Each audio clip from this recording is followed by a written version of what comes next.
بسم اللہ الرحمن الرحیم رب اشرح لی صدری ویسر لی امری واحلل عقدۃ من لسانی یفقہوا قولی۔ السلام علیکم ورحمۃ اللہ وبرکاتہ۔ آج ہم ایک نئی کلاس کے ساتھ دوبارہ حاضر ہیں۔ آج ہم کون سا قاعدہ پڑھیں گے؟ آج ہم نون ساکن اور تنوین کا تیسرا قاعدہ یعنی کہ اقلاب کا قاعدہ پڑھیں گے۔ آج ہم اقلاب کا قاعدہ پڑھیں گے کہ اقلاب کیا ہوتا ہے اور اقلاب کسے کہتے ہیں۔ تو چلیں شروع کرتے ہیں بغیر وقت ضائع کیے۔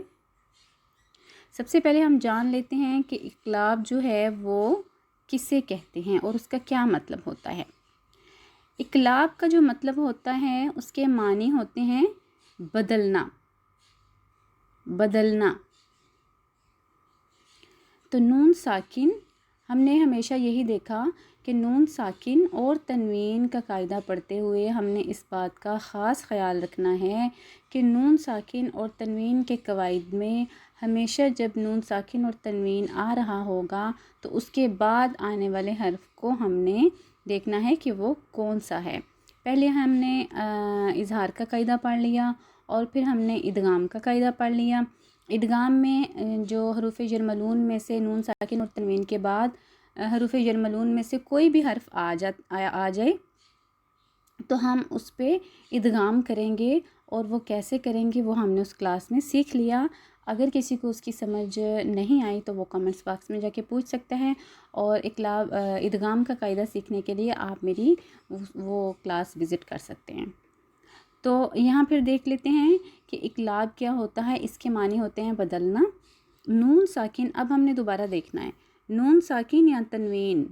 دیکھیں نون ساکن ہمیشہ معاملہ جو ہے وہ نون ساکن اور تنوین کا ہے کہ نون ساکن یا تنوین جہاں بھی آ رہی ہوگی قرآن میں، اس کے بعد اگر با آ جائے، حرف کون سا آ جائے؟ حرف با آ جائے تو کیا کریں گے؟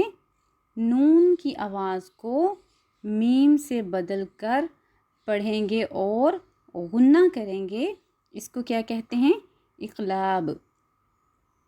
اچھا، اقلاب کی سب سے بڑی سہولت ہمیں یہ ہوتی ہے کہ جو اقلاب ہے اس کے لیے ہمیں اتنی پریشانی نہیں ہوتی کہ ہمیں کیسے پتہ چلے گا کہ یہاں اقلاب کا قاعدہ ہے، کیونکہ آپ جب قرآن پڑھیں گے تو ہمارے جو قرآن ہے، جو انڈو پاک کے قرآن ہیں، ان میں یہ جو نون کے اوپر چھوٹا سا میم بنا ہوا ہوتا ہے، اس سے ہمیں پتہ چل جاتا ہے کہ یہ اقلاب کا قاعدہ ہے۔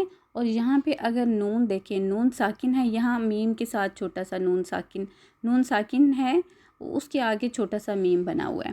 اب جب اور اس کے آگے با آ رہی ہے، اب جب ہم اس حرف کو پڑھیں گے تو ہم کیسے پڑھیں گے تو ہمیں پتہ چلے گا کہ یہ اقلاب کا قاعدہ ہے۔ تو اس کو بھی سیکھ لیتے ہیں۔ اب دیکھیں یہاں پہ نون ساکن کے بعد میم ہے اور پھر با ہے، تو دیکھیں اس کو پڑھتے ہیں کہ اس کی آواز کیسی ہوگی۔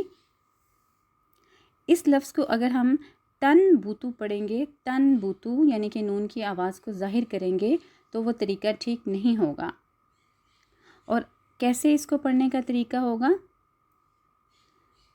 اس کو پڑھنے کا طریقہ یہ ہوگا کہ نون ساکن اور تنوین کو میم سے بدل کر پڑھیں گے اور غنہ کریں گے۔